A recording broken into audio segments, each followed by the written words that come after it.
Hi friends, welcome to moments and magic. আজকে আমরা কোনো রেসিপি না, বরঞ্চ সবজির যে কোনো রেসিপিতে খুব জরুরি যে কাজটা করতে হয় ব্ল্যাঞ্চিং, সেটা নিয়ে কথা বলবো। ভেজিটেবল ব্ল্যাঞ্চিংয়ের ক্ষেত্রে আমরা কালার আর গ্রিন ভেজিটেবল প্রথমে আলাদা করে নেব।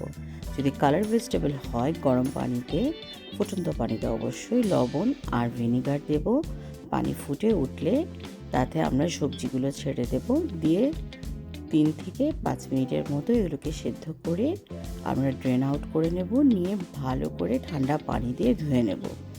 এক্ষেত্রে অনেকে আইস বাথও দেয়, বাট কালার ভেজিটেবলের ক্ষেত্রে আইস বাথ না দিলেও চলে। গ্রিন ভেজিটেবলের ক্ষেত্রে আমরা ভিনিগারের জায়গায় লবণের সাথে দেব তেল।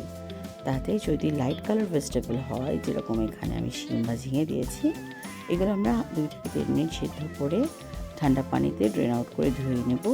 নিলেই এটার কালার ভালো থাকবে।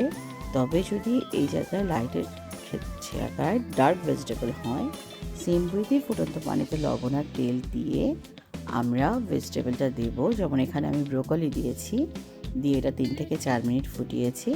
ফুটিয়ে এটাকে ড্রেন আউট করে ভালো করে ধুয়ে নিতে হবে। ধোয়ার পরে আবার আমরা এটাকে একটা আইস বাথ দেবো, যাতে এই গ্রিনটা খুব সুন্দর কালার মেনটেন করে।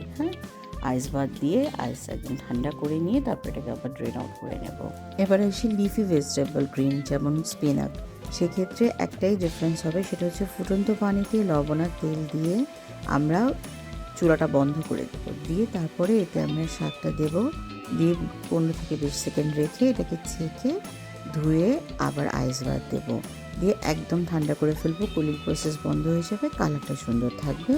এই অবস্থাটাকে ছেঁকে ভালো মতো শুকিয়ে নেব। নিয়ে এটা আমরা ইদার ডিপ ফ্রিজে ফ্রিজ আপ করবো, যে কোনো সবজি যেগুলো দেখালাম সেগুলো, অথবা আমাদের প্রয়োজনীয়তা অনুযায়ী সাথে সাথে রান্না করব।